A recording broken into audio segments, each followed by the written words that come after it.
Nós estamos aqui na Escola de Enfermagem da USP, junto ao Complexo de Medicina, onde tem o HC, o Instituto da Criança, e eu estou com a professora Sueli Itsuko Shiozaki.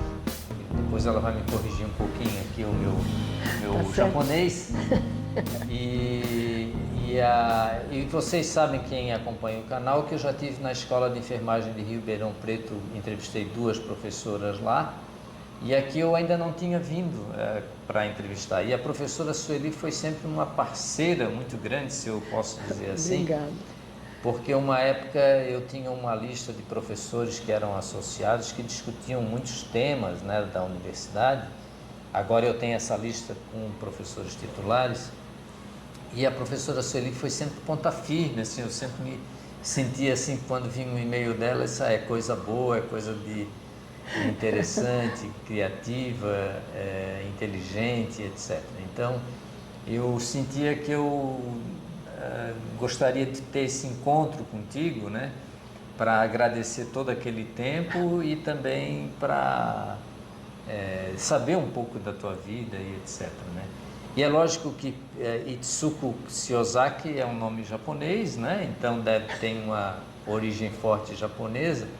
E aí eu queria, se fosse possível, começar falando um pouquinho de ti na infância, trazer essa herança japonesa para a localidade que tu vivias e como isso evoluiu e chegou à enfermagem, a escolha da enfermagem, né? Seria uma pergunta assim meio padrão que eu faço, né, essa escolha, mas é uma coisa importante para quem está nos assistindo, né? Então, inclusive, alguma coisa dos meus ancestrais, não sei se você já conhece o livro, depois eu te dou quando você for embora, sobre a imigração, os docentes da USP que foram descendentes de japoneses É do mesmo? Brasil. Existe um livro Você não sobre conheceu, isso? não? Eu te dou na hora Tá, de... tá.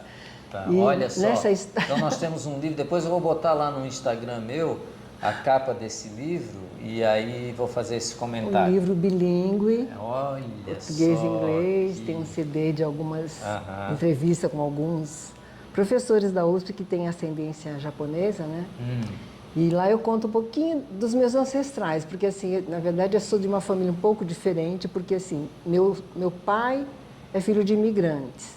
Minha mãe não foi filha de imigrante, ela foi filha, meu avô era um tipo pastor do Exército da Salvação, então ele andava pelo mundo, pelo mundo é modo de dizer. Certo. Ele foi com a família para os Estados Unidos, morou um tempo lá, e lá ele ouviu falar que o Brasil era uma terra promissora, não sei o que lá. Resolveu comprar umas terras aqui no Brasil. Isso década de 30, talvez, né? 40? 20, Ou 20, 20, tá bom. 30, Tá. acho que... porque mamãe é de 26. Tá, Mamãe nasceu nos Estados Unidos, então... tá. na década de 20, 30. Só que assim, como ele tinha comprado a terra e achou que ele ia morar no Brasil a vida inteira, ele resolveu voltar para o Japão antes de vir para o Brasil. Aí assim, não sei se era boa vida ou não de pastor, de pastor, eu falei que às vezes é boa vida. Ele não estava acostumado em terra. Sei. Então ele veio para o Brasil com aquele monte de terra, não sabia o que fazer. Então ele se perdeu nessas terras. Aí ele doou uma parte para um primo dele, que ficou cuidando da plantação de café em Aliança. Acho que é Aliança 2, o lugar. E comprou, com o dinheiro lá que ele recebeu do primo dele, uma parte, ele comprou uns sítios. Sítio, acho que 2 alqueires é um sítio, né? Sim. Aqui, depois do Jaçanã. Na Vila Galvão, em São Paulo. Então a família praticamente foi criada aqui. Agora a família do papai, tanto é que a mamãe, para a época, ela fez ginásio, entendeu? Não era comum para a família de japonês. Agora, o meu pai a família do meu pai era assim, eles eram imigrantes, eles vieram para o Brasil achando que aqui ia conseguir melhorar a vida, porque meu avô parece que no Japão tinha uma loja de vinho, alguma coisa assim. E ele queria vir para o Brasil, ganhar dinheiro e melhorar essa loja dele. Sei. Só que ele veio para ir para a Argentina, mas aí desceram, acho que no navio conversa com as pessoas, falaram que o Brasil era melhor. Acabaram descendo aqui no Porto de Santos e foram não sei que lugar, porque assim, papai não tinha muita memória grande, meu avô morreu quando eu tinha 3 anos, então não tive muito contato para saber a história. Quem me conta um pouco é meu tio, mais velho. E aí, quando eles viram que a vida também não era fácil, né? Porque ser lavrador, para quem tem loja de vinho, não tem nada que ver, né? Aí ele viu que era dura e eu falei, vou para a Argentina. Aí voltaram para Santos para pegar um navio para ir para a Argentina, quando estourou a guerra. Aí ninguém saía, ninguém nada. Aí acabou ficando em Santos. Tanto é que papai é santista. É mesmo? Meu pai e os mais 3 irmãos que eles tiveram, né? Quer dizer, papai é o segundo, meu tio mais velho e mais 2 eram tudo de Santos. Aí acabaram ficando, segundo, aí assim, a vida tem uns cruzamentos. Como eu trabalhei muitos anos como enfermeira na Beneficência Portuguesa, eu conheci acho que você não ouviu falar da professora Yoriko Kamiyama, que foi diretora aqui da escola? Não. Nossa, uma pessoa maravilhosa. E o sogro dela ficou internado na Beneficência. Aí eu tinha costume de, como eu era diretora de enfermagem, visitar pessoas não diferenciadas, algumas pessoas diferenciadas, algumas pessoas recomendadas, algumas pessoas mais graves. E eu cheguei no quarto desse senhor. Aí ele que me contou um pouco da história do meu passado. Olha só. Que ele falou, eu conheci sua avó, ela era uma senhora muito bonita, que nem merecia o seu avô. Seu avô era muito chuco para ela, porque ela trabalhava muito. Eles tinham uma fábrica de shoyu em Santos. Aí depois vovó ficou doente, eu acho que eu estudo DT aqui na escola, né? Eu acho que foi tuberculose naquela época. Certo. E ela faleceu, e aí cada filho tinha 4 filhos. Cada filho, acho que foi com uma família na época, que o caçula acho que tinha 2 anos, eram todos pequenos. E aí depois, acho que quando melhorou um pouco a vida, eles vieram para São Paulo. Entendi. E começaram a trabalhar em tinturaria. Aí juntou a família novamente, mas aí meu avô também nunca mais casou. E aí eu lembro do meu avô quando eu tinha 3 anos, quando eu ia levar algum docinho japonês que mamãe fazia para casar para ele comer, entendeu? Mas e você estudou numa escola normal, digamos, aqui em São Paulo? Todas as escolas públicas. Escolas públicas, como se fazia antigamente, né? Mas a língua japonesa está em... Assim, a língua japonesa, quando era criança, mamãe colocou a gente numa escola, mas assim, a gente quando é criança a gente não valoriza, né? Sim. Mais brincava do que estudava. Depois, a gente é de uma família protestante, tanto é que meu avô é da Salvação, né? E aí, na igreja, a gente lembra assim, de muitos hinos, cantoria, essas coisas, né? Versículos de Bíblia falados em japonês. Então, alguma coisa dessas coisas ficou na minha memória. Mas você não fala japonês fluente? Se precisar eu falo, mas não... Porque eu também... Assim, não é porque, não é justificando, mas como a gente eu fui neta de japonês, meu pai foi criado sem mãe. Então, se você não tem mãe, referência, avós nem nada, eles não falam a língua, né? Então, meu pai entendia menos do que eu o japonês. Ou falava, não, entendia, acho que ele entendia bem. Ele falava menos do que eu falava. Sei. E aí, na escola, como é que veio a opção de enfermagem? Então, aí fui estudando em escola privada, sempre pública. Aí, no último ano do colegial, falaram do curso aqui do Adolfo Lutz, que tinha um curso de técnico de laboratório, que era muito interessante. Eu vim fazer o curso. Aí era perto da escola de enfermagem. Aí tinha uma tia, na verdade, de 2º grau, que era enfermeira formada pela USP de Ribeirão. Aí ela falando algumas coisas, sabe quando você fica naquela coisa? E eu queria fazer engenharia, porque tinha um professor de matemática nosso que era muito bom, sabe como você fica assim?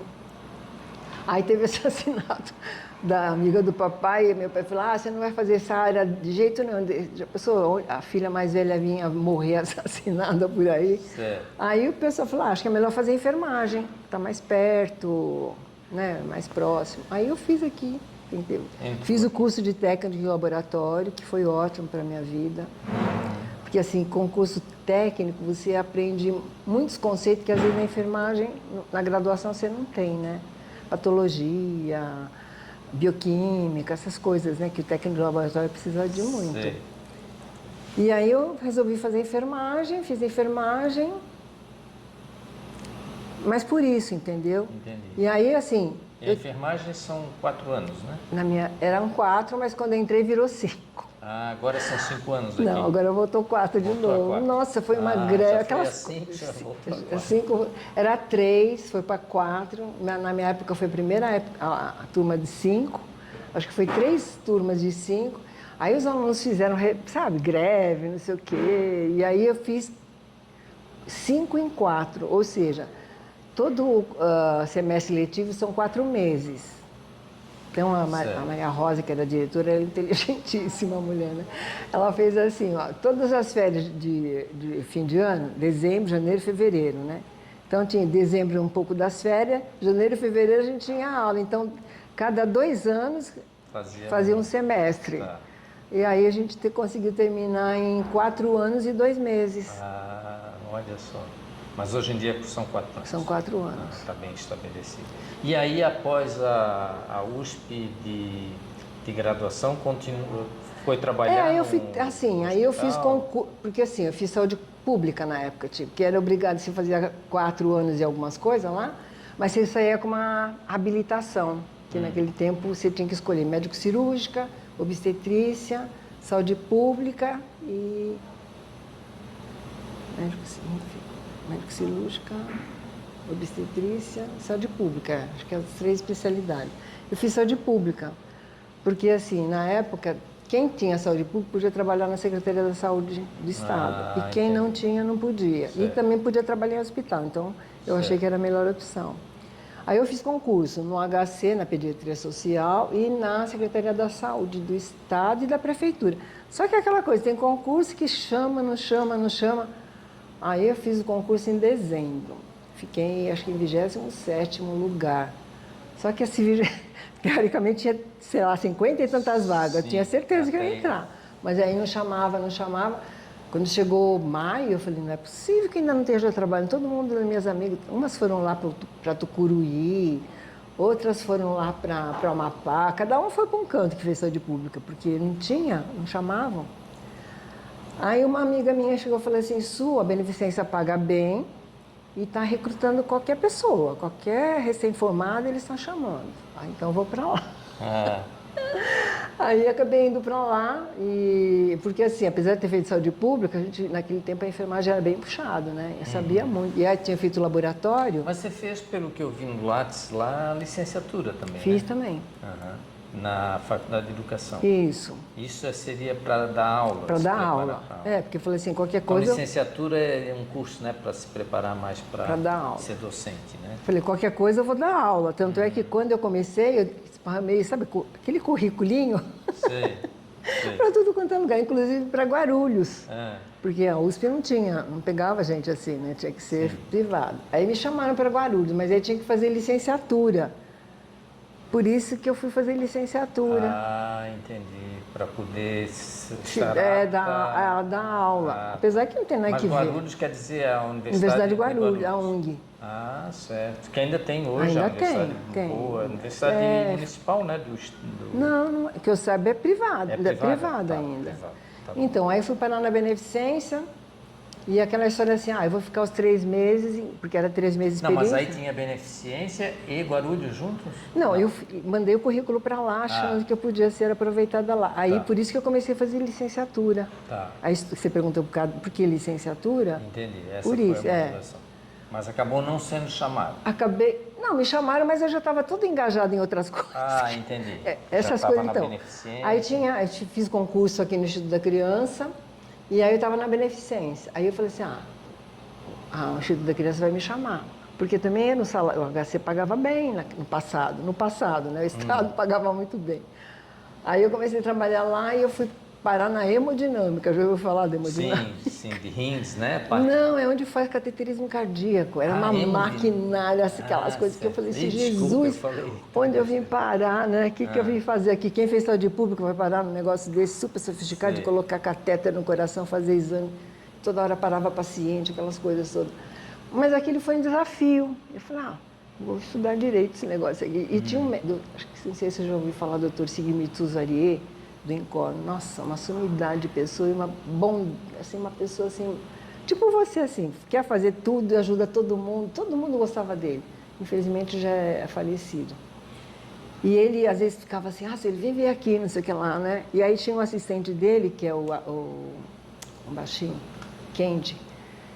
Falava, vem ver aqui. E aí explicava as coisas. Sabe quando você fica fascinada pelas coisas? Fui estudando e o setor estava desorganizado. Aí eu comecei a organizar. Aí o administrador vivia, porque lá era o setor que dava dinheiro, né? Porque sempre ia ser setor de dinheiro, os administradores ficam de olho. Aí ele conheceu o meu trabalho e me indicou para a supervisão da beneficência. Então, depois de... É dezembro isso? 7, 8 meses depois, já fui convidada para ser supervisora. E aí foi quando me chamaram para ir para o Instituto da Criança. Certo. Então saiu da hemodinâmica, foi para a beneficência. Não, beneficência, a hemodinâmica era da beneficência. Era da beneficência. Era da beneficência. Dentro da beneficência eles me colocaram na hemodinâmica. Entendi. Quase que sai correndo. Mas eu falei, desafio, né? Se outras pessoas sobreviveram, também eu vou sobreviver. Mas aí teve aí o administrador me indicou para a chefia para ser supervisora. Na beneficência. Aí eu fui chamada para o Instituto da Criança, aquela vaga famosa que eu estou esperando, né? Sei. Aí eu falei assim, aí a dona Vilma, que era a diretora, falou assim, gostando de você, vou esperar mais 6 meses, ver se você se adapta, se você não se adaptar, a vaga está sua. Você tem 1 ano para... Poxa, que chance boa, hein? Porque o concurso vale 1 ano, né? Certo. Aí tá bom. Só que assim, aquelas coisas, você começa naquele mundo, aí desafio, né? Aí fui para educação continuada, aí é treinamento de pessoal, você se envolve com um monte de outras coisas, aí escrever livro, aquelas coisas, né? Sei. Conhecer mais pessoas, aí fui ficando e depois de quantos... Aí eu fui... aí trabalhei em vários setores, porque educação continuada, onde falta gente, você tá... Aí é uma oportunidade de você saber muito, conhecer muito, centro cirúrgico, UTI, raio-x, tudo quanto é coisa a gente fuçava. E foi uma coisa boa, porque é um grande aprendizado isso. Mas aí depois finalmente decidiu pelo Instituto da Criança? Não, fiquei na Beneficência. Fiquei 31 anos na Beneficência. Certo. Porque depois disso, depois de 4 anos, eu fui convidada para ser diretora de enfermagem. Não, aí é uma história também que eu falei, não, porque aí eu tinha começado, eu estava aqui na escola como... Depois nós temos que falar do mestrado e doutorado, né? Então, mas vamos falar. Mas fala essa história tem um cruzamento, porque no primeiro ano de férias da Beneficência, eu falei, vou num congresso. Aí pagamos a prazo, porque naquele tempo eu tinha que pagar a prazo, que eu não tinha dinheiro. Paguei a prazo uma viagem lá para Camboriú, que foi o nosso congresso de enfermagem. Lá encontrei com uma ex-professora, que é a doutora Yoriko Kamiyama. Falei, Su, onde você está? Falei, estou na Beneficência, porque de vez em quando eu cruzava, que eu fazia licenciatura aqui, cruzava com ela, mas ela sempre correndo, eu também correndo, porque tinha horário, né? Continuou na Beneficência. Você não tem interesse de me ajudar? Essa palavra é perigosa, viu? Porque você vai ajudar 2 vezes eu caí nessa. Falei, tudo bem. Precisa de muito? Falei, não, eu trabalhava à tarde na Beneficência, então você podia me ajudar de manhã na escola. Tá bom. Aí fiquei ajudando ela de setembro, o congresso foi em setembro, então novembro, dezembro, janeiro, foi ficando. Falei, vai ter uma vaga aqui de professor, não sei o que lá, de 12 horas. Falei, então tá bom, porque 12 horas fica bom. O RTP, né? Que RTC, né? Aí eu fui ficando, e aí a história do mestrado. Já que eu fui ficando, eu falei, já que você está aqui, vamos fazer mestrado. E ela fazia na época doutorado, livre docência. Acho que é livre docência já. E aí ela falou, tem um braço da minha pesquisa, você não quer trabalhar nesse braço? Aí eu fui fazer o mestrado. Que esse era o mestrado. Mas já concursada pela USP? Ainda não, fui concursado quando eu fiz o doutorado. Quando fez o doutorado. Eu estava então entrou como professora doutora aqui. Sabe, naquele tempo acho que nem sei como que era, viu? Então, e aí eu fui fazendo mestrado e trabalhando lá à tarde. Aí quando eu fui convidada para ser diretora de enfermagem, eu estava para terminar o mestrado aqui. E eu estava pensando assim, eu vou pedir demissão. Quando trocou a chefia, eu falei, não aguento. As pessoas que do seu entorno falaram, não tem ninguém aqui com o perfil que eu quero que seja minha chefe. Metida, né? Mas aí eu falei assim, eu peço demissão, vou terminar o meu mestrado e vou ficar na escola. Era essa a minha intenção. Certo. Só que aí eu tive um atraso. Mas aí, enquanto estava na USP, já como concursada... Não estava ainda concursada. Ah, não estava. Fiz doutorado bem depois. Fez doutorado depois, mas então continuava, o laço principal era com a Beneficência Portuguesa. Era com a Beneficência Portuguesa. Tá E certo. naquele tempo, comparando o salário, nossa, o salário de lá era muito grande, né? E aqui na escola também era muito bom, porque assim, o RTC ganhava 1/4 de que eu ganhava como enfermeira lá na Beneficência, que era hoje a RTC, coitadinho, já pensou? RTC sem nada? Sim. Não ganha nada, Ganha né? nada, ganha bem mal. Ganha bem mal. E aí foi assim, só que quando foi trocar a chefia, eu já estava terminando o mestrado, acho que estava terminando. Aí aquela história assim, não vou ficar, mas o mundo dá muita volta, porque às vezes eu falo assim, que às vezes Deus te dá um caminho que naquele que você escolhe. Sim. E eu falo assim, meu Jesus, me livra disso, mas às vezes não dá certo, né? Por quê? Aí o que acontece? Doutor Antônio me conhece, doutor Antônio Hermílio de Moraes, você já ouviu falar dele? Ah, sim, essa era uma super figura, uma personalidade né? assim icônica, né? Admirável, inteligente. Nossa, aquele homem era inteligentíssimo demais. Às vezes eu fico pensando assim, coitado, nenhum dos filhos dele pegou o dom dele. O único que pegou acabou morrendo antes, né? Que ele é o fundador da Beneficência, um dos fundadores, não, né, da a Beneficência tem mais de 150 sim, anos. mas ele encampou essa causa. Ele encampou a causa. Ele investia dinheiro próprio, ele era um super administrador.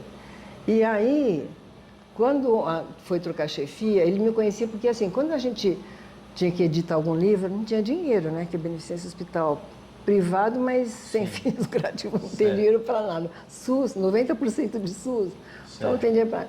Então a gente não tinha dinheiro para fazer nada. Aí a gente queria editar um livro de como cuidar dos ventiladores, porque naquele tempo ventiladores era a preciosidade, né? Você quer ventiladores pulmonares, né? Você que é mecânico, da mecânica você sabe assim. Sim. Então era o it do momento. Eu falei assim, vamos escrever um livro sobre como cuidar e como limpar, manter. Sim. E a gente fez um manual, ficou bonitinho. Falei, vamos fazer um livro, né? E cadê o dinheiro?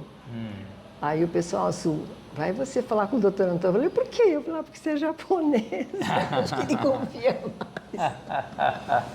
Porque tinha um engenheiro que era da Poli também, que era o chefe da engenharia. Ele adorava seu Ono, doutor Ono, a gente chamava. Ele adorava, ele gosta muito do japonês, então é você. Então eu era encarregada, eu estava na educação continuada, então eu era encarregada de falar com o doutor Antônio para pedir dinheiro.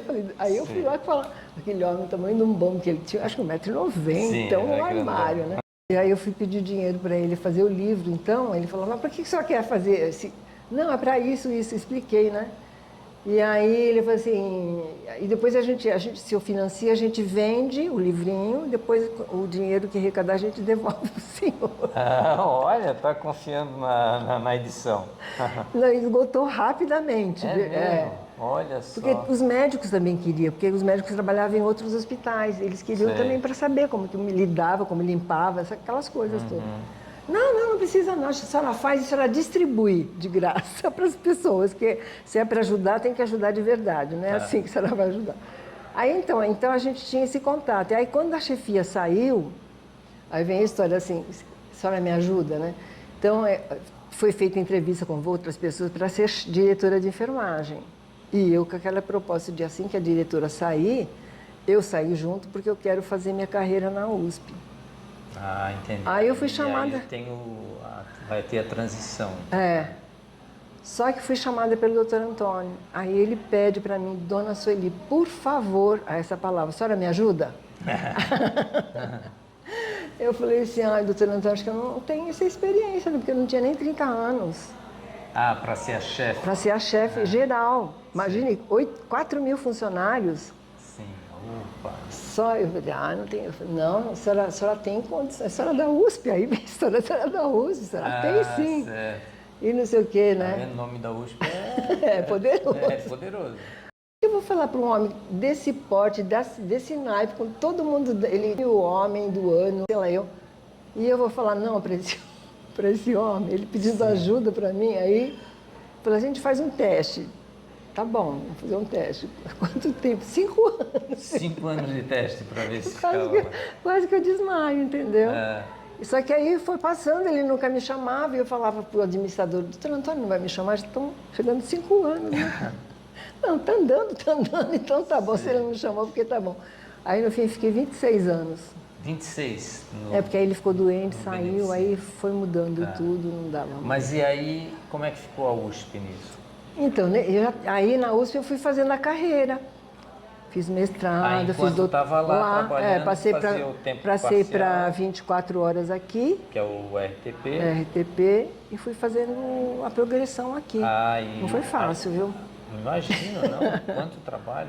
E enfermagem tem muito o sistema de plantão, né? Como eu era diretora, aí era todo dia. Tinha um final de semana. Mas o duro é que assim, às vezes eu vinha aqui, fazia as coisas aqui e voltava para lá, porque tinha coisa que tinha que resolver, porque coisa administrativa não tem hora, né? Sim. Você tem que resolver. Então... E a sua tese, vamos ver aqui o nosso tempo aqui, tá bom. A sua tese de doutorado foi sobre o quê? Foi sobre avaliação de desempenho dos enfermeiros. Dos enfermeiros. Olha, porque o que eu tinha estudado? Né? Porque como gerente você sabia bem quais são os parâmetros. Só que eu queria usar a avaliação, que o pessoal não presta atenção, né? Que a avaliação de desempenho, ela serve mais para orientar do que para falar. Você está mal, você vai embora. Não é isso que a gente queria. Sim. E a gente entender... para ver uma dinâmica da ajuda que esse instrumento faz com que as enfermeiras se desenvolvam. Então, e aí foi passando o tempo, o doutor Antônio acabou ficando doente, que ele tinha uma doença, na verdade era congênita, mas descobriram muito tarde, né? Que chama hidrocefalia de baixa pressão.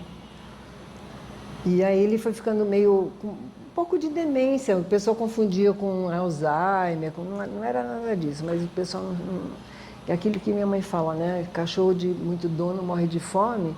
Sim. E muito rico, que tem muito médico, também morre... Não teve assistência devida, né? E quem descobriu até a patologia dele foi um médico cardiologista, que é muito meu amigo, que hoje mora acho que ele trabalha no John Hopkins, se não me engano, hoje, em Boston, né? Porque também não foi valorizado. Sabe a pessoa assim que às vezes atrapalha a vida dos outros porque sabe muito? Sim, e é muito, nossa, inteligentíssimo também esse médico, que ele sabia física e aplicava física na cirurgia cardíaca. Então, para mim o Zé Pedro é o melhor cirurgião que o Brasil já teve, mas não foi reconhecido. E aí ele falou um dia para mim, ele senta aqui, você tem computador? Tem, abre lá. Entra na página do John Hopkins, vê hidrocefalia de baixa pressão. Fecha o olho e vou ler a sintomatologia. Quem você vê na sua frente, doutor Antônio? É mesmo? Aí ele foi saindo, aí foi assumindo o filho dele, com coisa moderna, não sei o quê, e sem valorizar a parte física, clínica dos pacientes e a parte emocional. Falei, eu tô fora. Aí fui pensar, pedir demissão, as meninas, você fica mais um pouco, você tem que ajudar a gente, porque dá muito difícil. Aí você foi arrastando, entendeu? Sim.